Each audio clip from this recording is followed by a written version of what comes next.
Hey, Nick Simon's here, December 25th, 2021. Alright, I'm figuring out how to do this healthy communication thing. Alright, and I'm doing this out in the open now. I'm not hiding from Charlie anymore. He can hear this. He knows I've been doing this. He's heard some of these videos.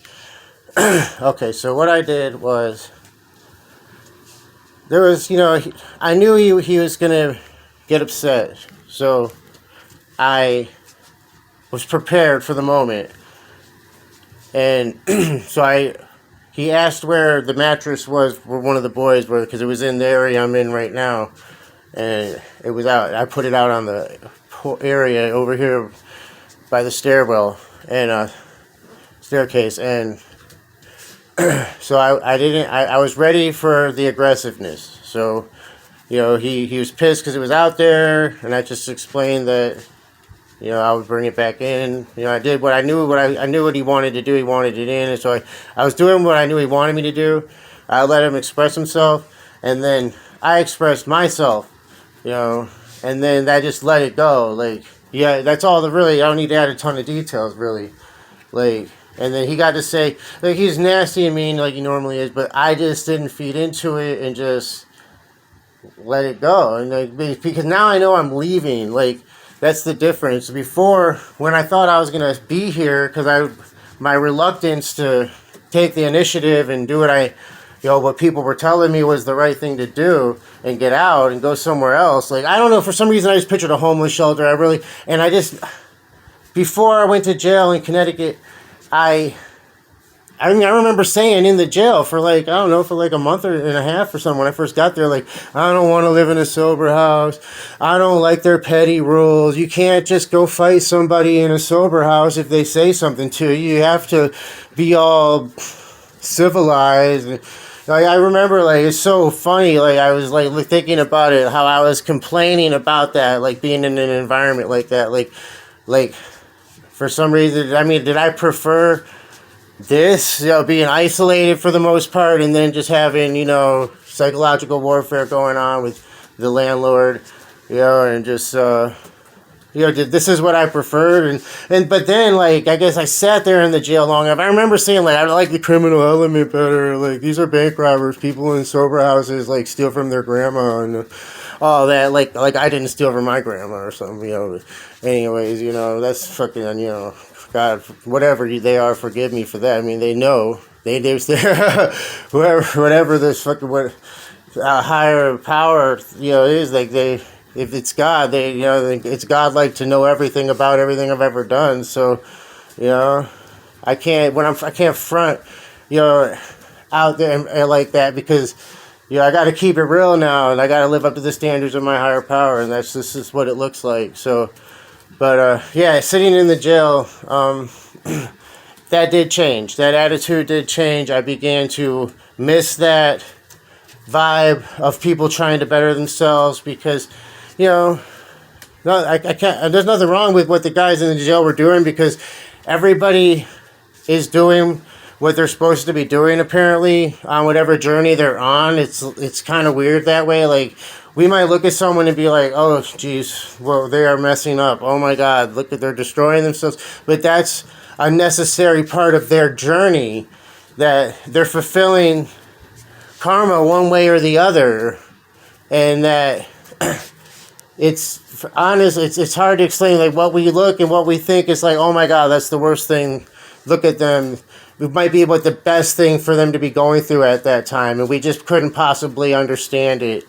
You know what I mean? So it's just good to keep that in mind. You know what I mean? If people especially people that might have an abrasive nature to them, kind of, that might be, a higher power's way of showing people, look, just stay away from them for a while. Let them do their thing. You don't want to get your karma entangled with theirs. You don't want to get, you know what I mean? That might be a sign, this person's fate is something that you don't want to be a part of. So just go ahead and try to, plant a seed. That's there's a value to planting seeds and just saying something that someone might need to hear, even if they're not receptive to it, but then just walking away and just letting that seed develop on its own. Because, It's the kind of seed that you can't force it to grow. It has to happen naturally. You know, any attempt to force the seed to grow will prevent anything from occurring. The seed will just dry up and die. You know, if you're too aggressive. So, you know, and just let that person do their thing, and then, you know, if your paths are meant to cross, then they will later if it's meant to be. So, you know, but in the jail, everybody was pretty much committed to the criminal lifestyle. Even, you know, it was sad to me because I wanted it to be an environment like, you know, in Florida, yeah, even though we'd be miserable because of the no air conditioning and we were terrified of the officers, you know, and just, it was just that they did everything they could to make it an unpleasant experience. Let me say about that. They couldn't get us down. Like, we would still laugh, and they hated it. Like, it seemed like they couldn't stand, officers in the DOC, they couldn't stand to see us happy.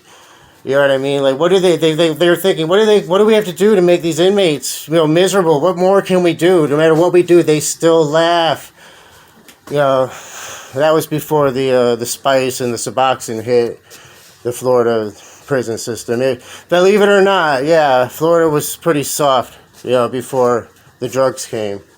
It was everything, just the corruption. Oh, believe it or not, yeah, Florida was corrupt, like the state as a whole. Like, just as soon as when the drugs came and the officers saw the profit ratio, like, for whatever went for $50 on the street, for them was going to go for, you know, they could get $500 for that from an inmate, you know, and it must be even easier now. I mean, that was Western Union back then, but, you know, and just, you know, there's cell phones and toochie and suboxone and just whatever you wanted. I mean, you know, because there was these officers were going to do it, like, for the money. They were, you know, they were there everywhere in every institution, except, you know, I mean, I didn't see any of that in Pinellas County Jail. I'm talking about the prison system, like, but, you know, but, you know, it's not like I'm saying anything anybody doesn't know. This isn't a dry snitch. I mean, this is something that's it's open. The officers know, everybody knows. I'm not talking about anything.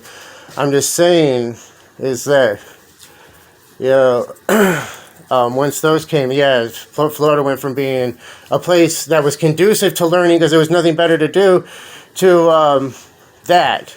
Gangbanging, because the gangs were always there in Florida, but they just hung out and were relaxed. You couldn't tell the difference between one gang and another, and you didn't want to look at circles of guys standing around looking at each other.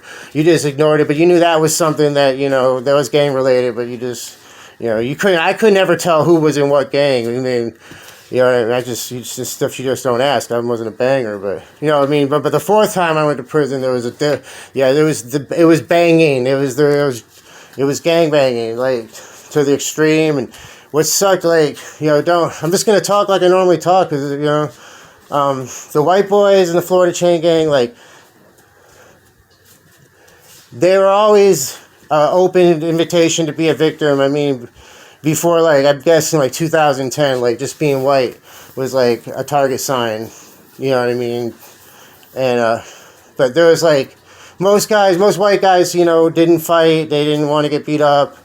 They'd find ways to get out of it, you know, ways to, you know, go to the canteen like 4 at a time. So, you know, but, you know, we did what we had to do. I mean, you know what I'm saying? Like, some guys were just total pussies. They'd lose on poker games and just not ask, you know, well, I'm not getting paid again. Oh, okay, well, I guess that's just how it is. I'm a white guy, I take it.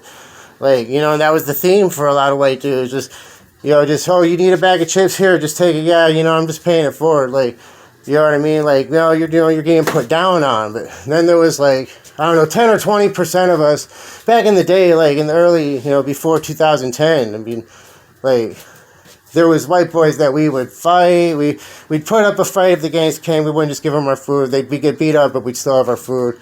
There was those. And then we had each other's back. Like, you know, we wouldn't let people get picked on. We didn't prey on the weak. You know, we weren't a gang.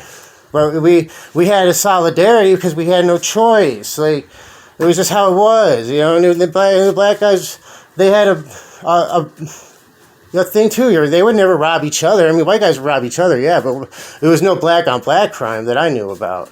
You know, it was on the strength, you know, of their blackness that they disrespected each other. They didn't rob each other until after 2010.